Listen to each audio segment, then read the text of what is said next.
tal? Yo soy Ale Díaz de la Vega y les doy la bienvenida a El Daily Entrevista. Hoy me acompaña Claudio Flores Tomás, CEO de Altasur Intelligence y consultor en comunicación. Claudio, gracias por venir. Bienvenido. Enorme gusto.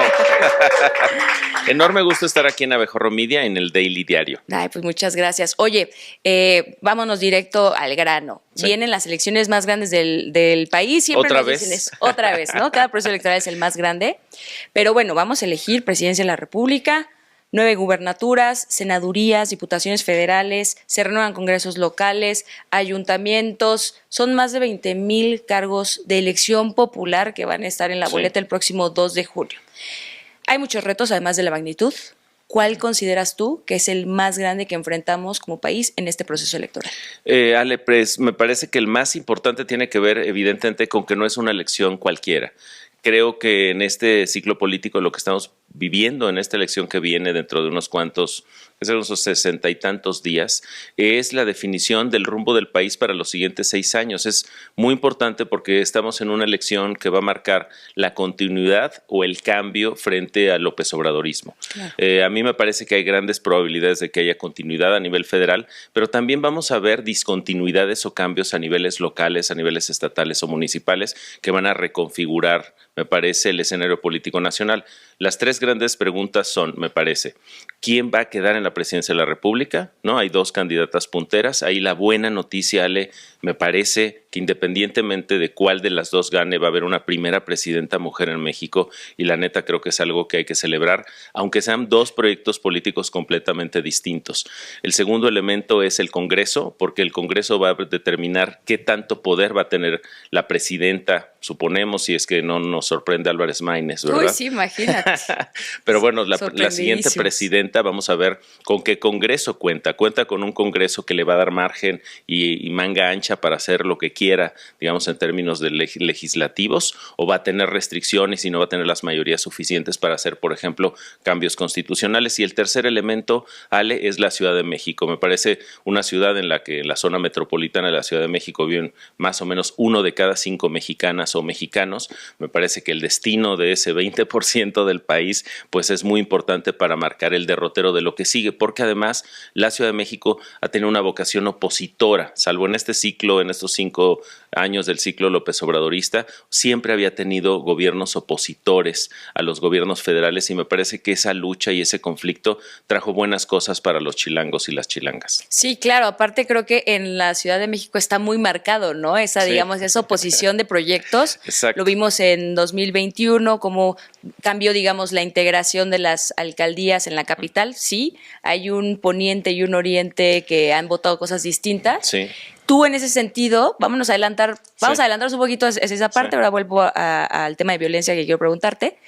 ¿Cuál es tu pronóstico? ¿Ves que Santiago Taboada tenga posibilidades de llevarse la capital? Pues mira, viendo las encuestas que cada vez son un instrumento, diría yo, menos confiable desafortunadamente, Ale, para tomar decisiones o para ver cómo van los escenarios, pero lo que sí es rescatable son las tendencias, es decir, si uno ve cómo van las tendencias de voto en los últimos 4 o 5 meses para la Ciudad de México, pues se volvió muy competitivo el proyecto opositor. Estaba a una distancia amplia como la que se ha reflejado más hacia la elección federal, pero se ha ido cerrando.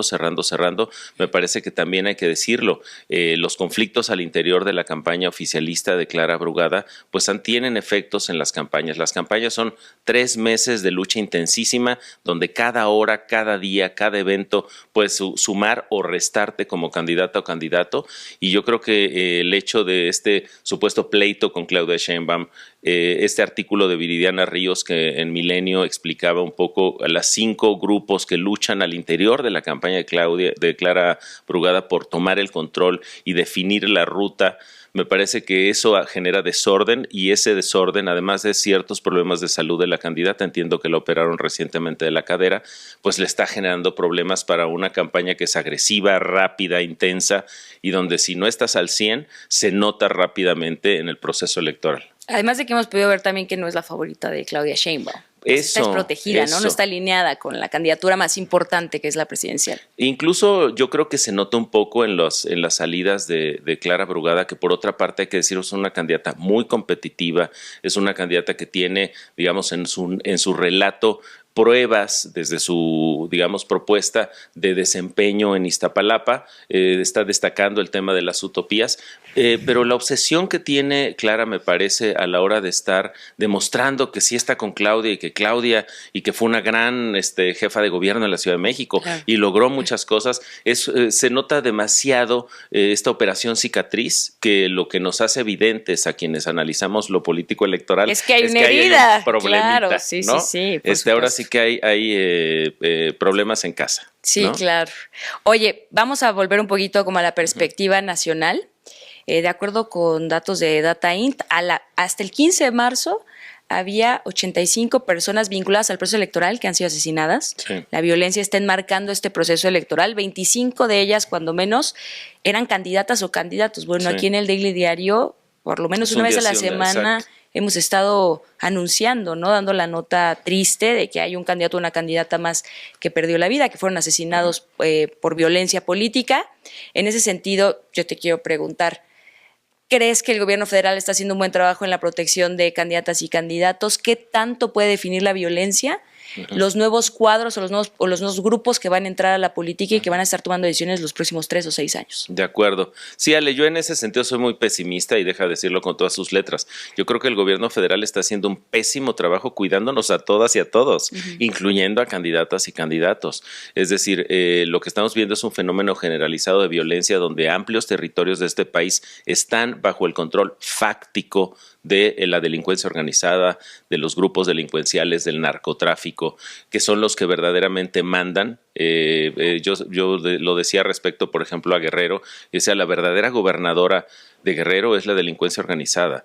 Entonces, ¿qué te diría sobre el tema? Uno, me parece terrible que desde el poder se esté negando este fenómeno, como si no hubiese muertos, si no estuvieran ahí, digamos, las personas fallecidas, candidatas, candidatos. Segundo elemento, el asunto de que la delincuencia organizada ya está votando, ya está eligiendo hoy, no el 2 de junio. Claro, ¿no? Sino desde antes ya nos está, porque también están las asesinadas y asesinados, pero también están candidatas y candidatos que dicen, oye, mejor yo me bajo, muchas gracias. Pasó con el PRI en Jalisco. Exactamente. Que ya no está poniendo candidatos en algunos ayuntamientos. Porque no puede garantizar su seguridad. Claro. Y en ese sentido, bueno, creo que también es importante hablar un poco del papel del INE, que hace lo que puede como autoridad administrativa, está articulando, digamos, las acciones que puede hasta el momento con los recursos que tiene, que también son menos que antes. Sí. Yo te quiero preguntar, ¿qué papel crees que está jugando el INE? ¿Cómo crees que se está desempeñando en este proceso electoral? Hay voces expertas que dicen, por ejemplo, que se ha excedido con temas como imponer la paridad de género en cargos ejecutivos. En candidaturas. Que eso no pasa, creo que en ninguna otra parte del mundo, ¿no? Y por otra parte, que también es omisa ante claras violaciones a la normativa electoral, ¿no? Entonces, ¿tú cómo evaluarías al INE en este proceso? Pues justo me parece que tus preguntas ilustran cuál es el estado actual del INE. O sea, por una parte, hay que apoyar al INE, al Instituto Nacional Electoral. ¿En qué sentido? Por ahí decía Roberto Heischer en algún artículo que hay que darle el sí al INE. Podemos criticar al Instituto Nacional Electoral, que sí hay cosas muy criticables en términos de dar manga ancha o ser muy permisiva con intervenciones de gobernantes en el proceso electoral. Eso pone en riesgo un asunto relevantísimo que es la equidad de la contienda. Claro. Entonces, y ahí está, pues alzando una tarjeta amarilla, no roja todavía, pero tarjetas amarillas que pues parecen llamados a misa y que nadie les hace caso. Sin embargo, el Instituto Nacional Electoral cumple un papel fundamental. Yo estuve la semana pasada en una reunión con inversionistas y estaban muy optimistas sobre el futuro, digamos, económico, ¿no? del país para sus inversiones, y ponían un solo elemento como crisis grave que pudiera cambiar cualquier pronóstico de desempeño financiero del país, y es que no haya alguien que después del 2 de junio salga con una constancia de mayoría. Es decir, si empezamos a tener problemas en los procesos electorales, sí hay afectaciones profundas a nuestro país en términos, digamos, estructurales.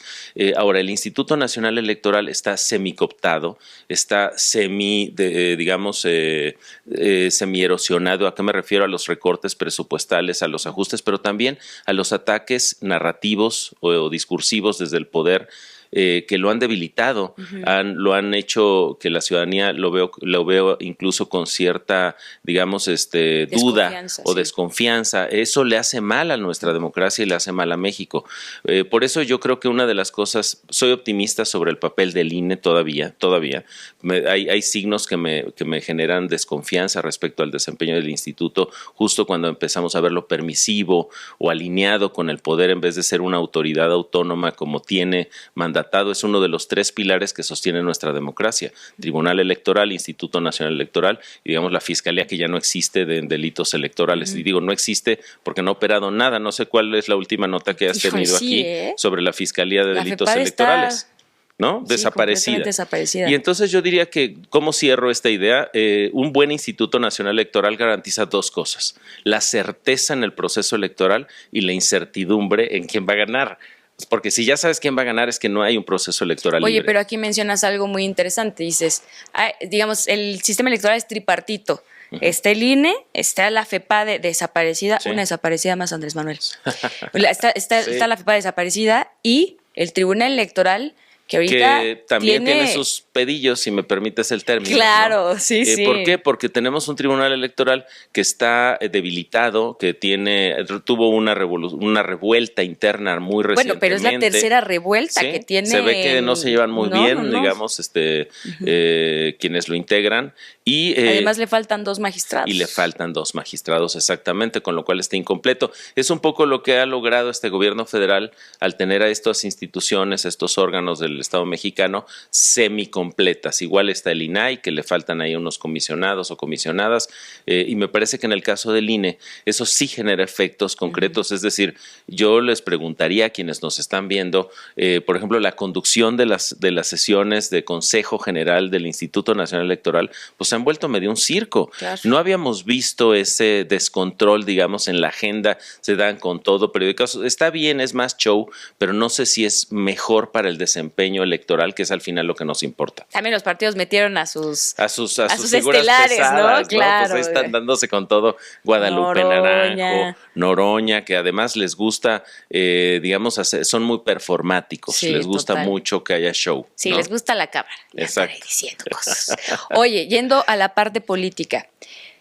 Vamos a evaluar un poco a los 3 candidatos presidenciales, el desempeño de sus partidos, el papel que están desempeñando ahorita en esta elección. Primero, ¿cuál consideras que es el desempeño de la oposición hasta el momento en todo lo que llevamos de campaña, que tuvo que haber empezado, bueno, en teoría en noviembre del año pasado, pero que es un proceso que se ha estirado desde julio del año pasado? Sí. ¿Cuál es el papel de la oposición? ¿Cómo lo evaluarías? ¿Cuáles son sus áreas de oportunidad? ¿Y crees que tiene oportunidad de alcanzar la presidencia? Mira, yo soy crítico sobre el papel que ha tenido la oposición en nuestro país porque me parece que las condiciones nacionales permitirían, imagínate que López Obrador tuviera un opositor como López Obrador, es decir, alguien que es capaz de capitalizar cualquier error, cualquier falla del desempeño del gobernante en turno, que hoy hay muchas, ahí está la inseguridad, ahí está el agua, movilidad en Ciudad de México, etcétera, todo lo que hemos visto en temas de salud, etcétera. Y sin embargo, lo que estamos viendo por parte de la oposición es un discurso que logra captar automáticamente a los segmentos agraviados o enojados con el López Obradorismo. Esos segmentos van a votar en contra de López Obrador, en contra del López Obradorismo, pero no a favor de una candidatura de oposición. Sí. Entonces ahí hay una fuerza natural opositora que ya tienes ganada en automático. Es una enorme ventaja. A mí me parece que hay cierto, digamos, política de área de confort en la oposición. Lo han logrado generar un discurso suficientemente poderoso para convencer a mexicanas y mexicanos. Yo creo que una de las cosas que tiene la oposición hoy no ha logrado combatir 3 cosas que son las grandes fuerzas, me parece, del oficialismo rumbo a estas elecciones. Primero, la salud de la narrativa López Obradorista, Ale. O sea, hay muchas personas en este país, que siguen creyendo, consumiendo y coincidiendo con esa narrativa presidencial. El segundo elemento es el montaje ya claramente establecido de un sistema de cooptación de voto a cambio de apoyos, digamos, gubernamentales, que eso se restituyó. No es que no haya sucedido antes, lo hizo el PRI muchísimos años y el PAN también lo intentó hacer, quizá con menos éxito, pero todos han usado los apoyos sociales como un mecanismo, digamos, de cooptación del voto ciudadano. Y el tercer elemento que me parece que es el más desafortunado de todos, que tiene en contra la oposición para ganar en este ciclo electoral a nivel nacional, es la alianza fáctica del oficialismo con la delincuencia organizada.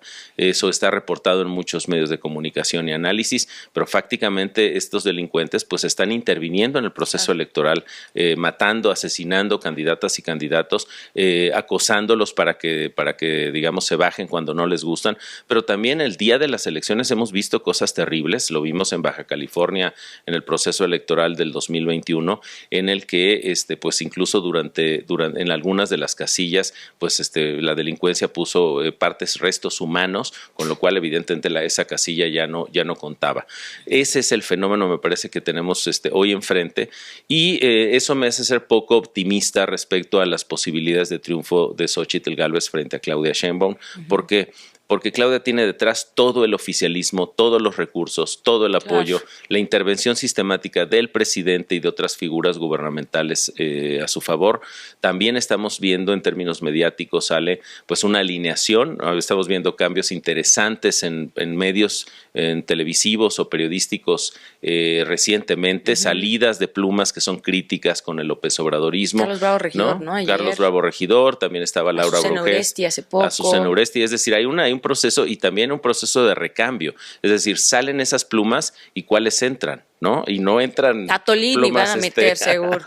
Plumas críticas con el López Obradorismo. Y esto también responde a una lógica en la que, digamos, yo siento que es como ir a un casino, Ale. Es decir, cuando tú tienes la idea como empresaria, como grupo mediático, etcétera, de que va a ganar A o B y gana A, entonces le apuestas A y te alineas para evitar tener problemas si llega al poder. Claro. Oye, y en toda esta lectura que estás dando, ¿tú afirmarías o dirías que estamos frente a una elección de Estado? A mí me parece que si no es una elección de Estado, ¿cómo se parece, Ale? Claro. ¿No?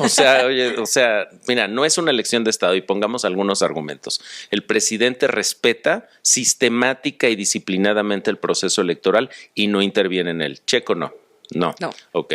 Segundo, tenemos recursos, todos los recursos del Estado no se están destinando al proceso electoral, ni se están generando incrementos en los apoyos sociales misteriosamente previo al día de la elección. Claro. Bye. Tercer elemento pondría yo, el papel que están jugando los poderes ejecutivos a nivel local, a nivel municipal y estatal, quiero decir, se mantienen al margen del proceso electoral y están concentradas y concentrados gobernando sus municipios y estados, ¿no? Tampoco, es decir, si uno hace la lista de cosas, por eso había una iniciativa que propuso Yanino Talora en el Tribunal Electoral del Poder Judicial de la Federación para hacer un cuadernillo de violaciones del presidente, y entiendo que incluía a otros poderes ejecutivos estatales. Y básicamente la idea era ir llevando un registro de esas intervenciones de aquí se manifestó a favor de Claudia, aquí dijo que Claudia no sé qué, aquí dijo algo en contra de Xóchitl, aquí, etcétera, y que eso sirviera para calificar la elección, ¿no? No pudo ganar esa iniciativa de la magistrada, lo cual ilustra también cómo está el Tribunal Electoral. Claro. Pero el tema es la ley es muy clara, la ley que hoy nos rige, nuestro marco normativo. Si en una elección no hay condiciones de equidad, esa elección no es válida y no se califica como una elección válida. Y ese es un riesgo enorme para todas y todos. Lo que te decía es, si tenemos una presidenta o un presidente, si Álvarez Maínez le hace el milagro a la Virgen de Guadalupe, ¿no? Pero si tenemos una presidenta, ya sea Claudia Sheinbaum o Xóchitl Gálvez, con una constancia de mayoría y tiene, digamos, esa certeza jurídica, México le va a ir bastante bien, no importa si gana A o B, al menos en términos de inversión, ¿no? Pero si eso no pasa, vamos a tener problemas importantes en esa materia. Así que de ese tamaño es la relevancia de asegurar una elección equitativa.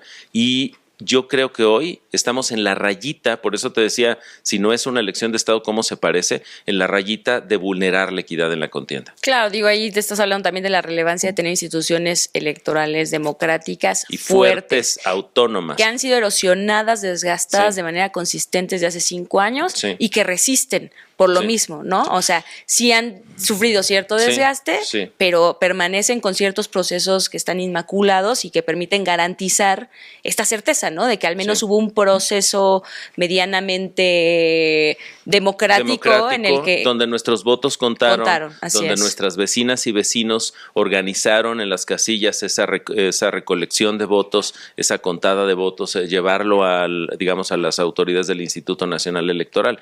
Y yo lo que te diría también, Ale, tiene muchas crisis quizá el Instituto Nacional Electoral, pero hay que decir, las mexicanas y los mexicanos confiamos en el INE, es la credencial que nos identifica para entrar al antro, para cobrar un cheque, para entrar a un edificio público, es la credencial para votar con fotografía. A mí me parece que es muy importante también entender que ese INE que está vapuleado, golpeado, erosionado, apretado financieramente, es la garantía de nuestra democracia. Entonces, hoy, por ejemplo, en algunos estudios está saliendo muy claro, puede haber entre la ciudadanía críticas al Instituto Nacional Electoral, pero si les dices, oye, lo desaparecemos y que organice las elecciones la Secretaría de Gobernación, dicen no, creo que no. No, claro que no. Es decir, hemos aprendido a valorar el papel, porque diría yo que el INE es de las pocas instituciones nacionales, Ale, que sí ha funcionado. Es decir, ha logrado alternancia política. ¿No? Hemos tenido partidos distintos en la presidencia, pero también a nivel estatal en general ha habido mucho recambio, y eso lo que te dice es que esa tasa, digamos, de alternancia te asegura que hay una autoridad electoral que está haciendo bien su trabajo para que se cuenten los votos de la ciudadanía. Claro, totalmente. Hashtag Team INE. Team INE, Sí, exacto. full. O sea, y critiquemos al INE, Claro. señalemos sus estupideces, porque también hay estupideces allá adentro, pero cuidemos a nuestro Instituto Nacional Electoral, porque en ello se va nuestra democracia. Total. Oye, te voy a regresar un poquito Sí. ya hacia dos preguntas finales. La primera, para cerrar este análisis de los tres partidos y y el candidato presidencial. ¿El papel de MC en esta elección, Esquirol de Morena, sí o no?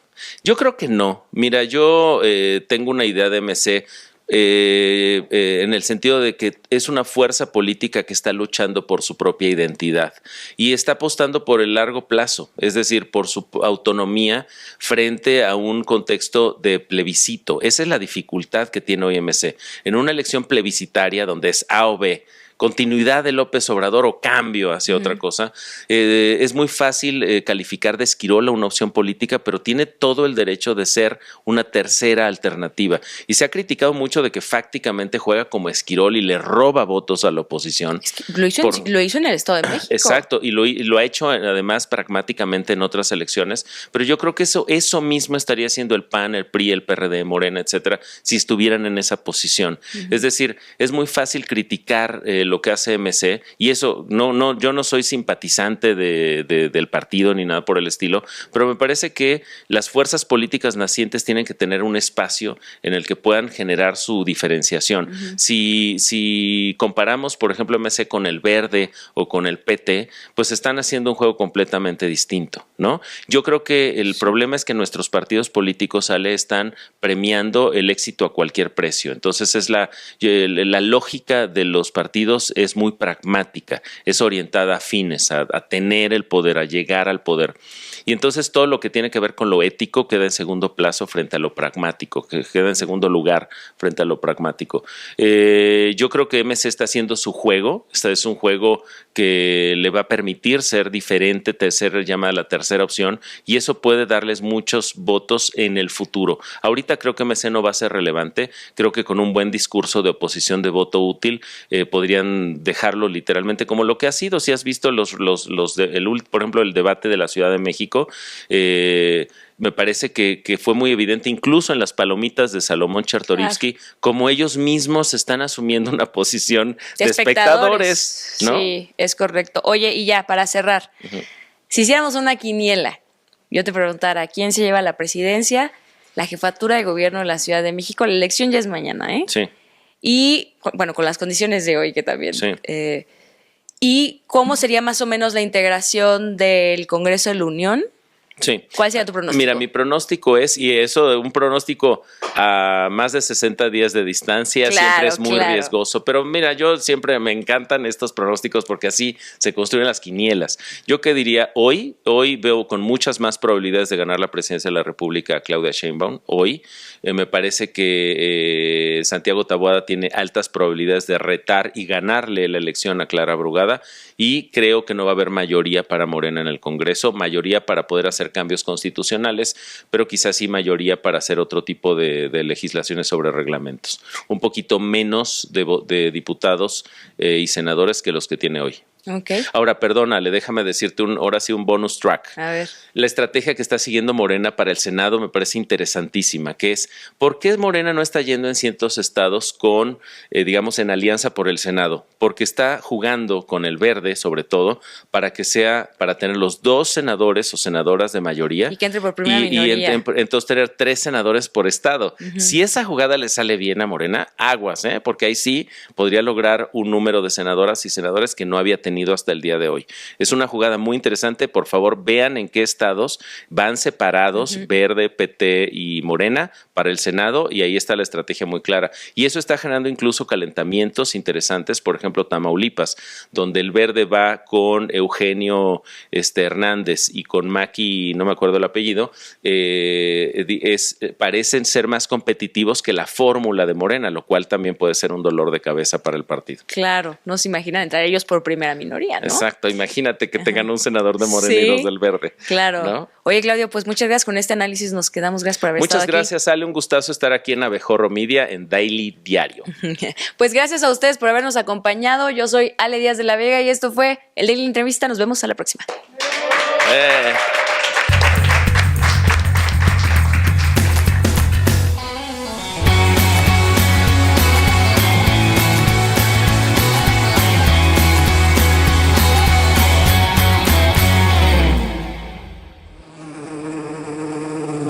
Haz clic aquí para suscribirte a nuestro canal y disfruta de mucho más contenido que tenemos preparado para ti. Recuerda seguirnos en todas nuestras redes sociales, nos encuentras como Abejorro Media.